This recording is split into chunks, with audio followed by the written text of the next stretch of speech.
In my last video where I showed you a full review and test footage of this Predator 350, I also showed you in the back of the manual that this does have part numbers and it looks like it can be disassembled. So can it? Well, we're going to find out. This Predator power station was just recently released from Harbor Freight, and they do have several more models coming, so it might as well do a durability check just to see while we're here. Now, I don't have a special knife with my name on it, but I figured this could at least do something. I also don't have a scratch test kit, so I'll have to improvise. Normally, these little LCD screens will scratch pretty much at a level 2, with probably deeper grooves at a level 3, although that didn't take much. But since I do want to put this back together, I think I'm just going to put this away, and we'll just move on with the teardown. Now, if you haven't noticed, most power stations do not have the screws readily available to take this apart, so it's kind of nice that they are exposed. Now, as we try to pop off this faceplate, I've noticed it actually doesn't want to come off pretty easy, which it looks like those 4 screws should allow it. But you know what they say, if it doesn't come off easy, well, go look for more screws. Now, this is the first of 4 different units that are going to be coming out.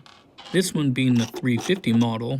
The other 3 models will be a 600, and then a 1200, and also a 2000, which is supposed to be out probably around spring of 2025. Now, this being their first power station, it did come with some pros and some cons, mainly the cons being that it does have extremely slow charging for AC at only about 80 watts, which can take about 4 hours to charge this. The solar charging isn't bad at about 120 watts, but could be a little bit better compared to competition that is out there. Now, as we remove this side cover, this is the exhaust side that has the fan on it, so the air will come in from the other side and exhaust out this way. And of course, zip ties holding the wire in doesn't give you a lot of room to work, but I did find some more screws, which these are the ones that are looking like they're holding the faceplates on for the front and the back, which means if we go to the other side, we should find a couple more, which we'll be able to then remove both of the faceplates. Now, this being the intake side, I was hoping this would have like an actual filter. There's only a couple companies that actually have a filter versus this has a screen on it, which will probably just keep some bugs out. Now that we remove both of these screws, we should be able to start popping these off. And voila, which that does seem like you could replace that part. And of course, more screws hidden underneath. Now, one of the big pros of this actual unit is being able to buy it locally at a physical store. That allows you to return it if you have a problem. And now we might be able to, and there we go. And it looks like just minimal damage, but that's acceptable. Another pro of this unit is also the cost. I've already seen this below $150, especially by the time you start adding super coupons. That does make it much more competitive, even though the specs may not be as good as others. When it comes to price, and also the ability to return it if there is a problem, ooh, neat, does make it an option amongst competitors.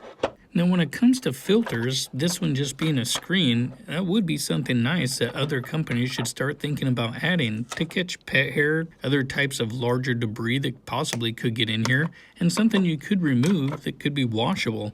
I've only seen this really on 2 other models, which one of them was Ugreen, and the other one was from a company I don't even remember. Now, as we continue to disassemble this, there is kind of a silicone glue that holds these connections in place, the ribbon connectors, along with the battery connections as well, but this does allow us to get to the circuit board where our LCD display is. Now, the wire I'm holding does supply us our AC output. Now, this is just simply going to be converted from DC power, so we might as well take a look and see what this gauge wire is. Now, it only does put out about 350 watts, but it does say 20 gauge American wire gauge, but it is Shenzhen wire, so not sure how the American part comes in there. We'll go ahead and take off the rest of this circuit board just to get a little bit more of a look at it. And again, tons of screws, but overall the quality and the build isn't bad. But we are now looking at the DC supply, the 12 volt, which this is a 18 gauge wire. Now, 16 gauge wire might have been a little more ideal, but it is overcurrent protected. Now, as we take off this circuit board, which powers up the LCD display and more, has this little circle on the processor. I'm not really sure what that means, so maybe somebody can drop something in the comment, but overall that's probably about it for this section. Now as we get to the battery pack and the inverter board, this is normally going to be attached again to the housing. They seem to do this on other power stations as well, where you have to go looking for more screws. Typically behind these decals are excellent places to hide them, and there's one right there.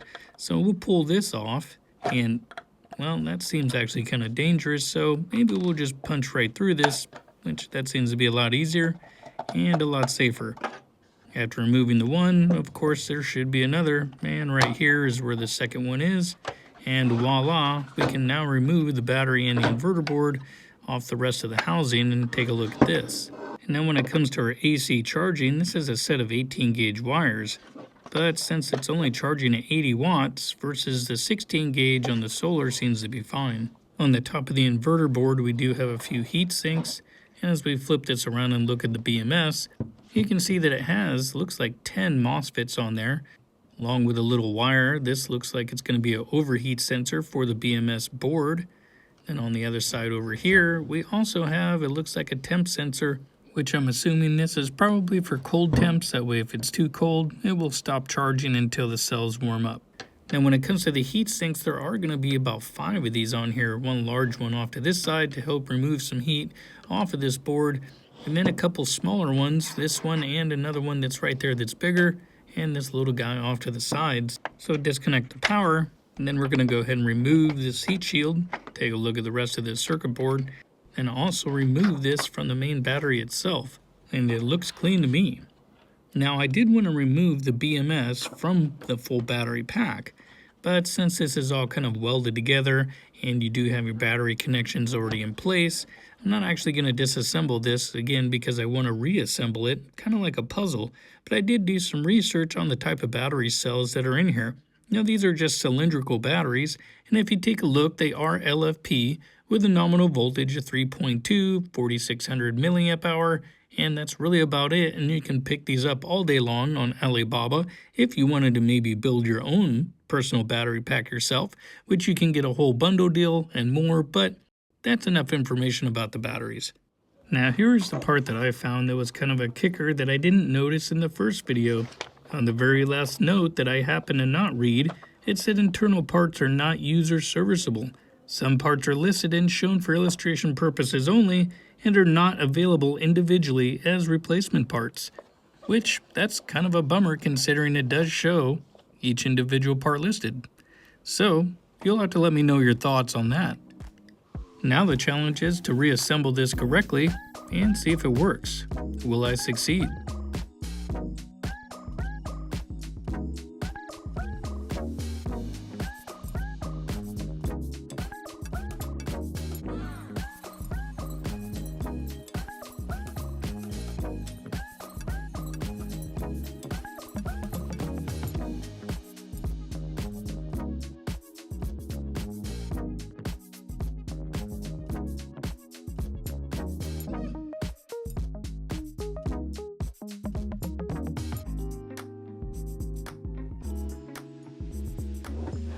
And now the moment of truth.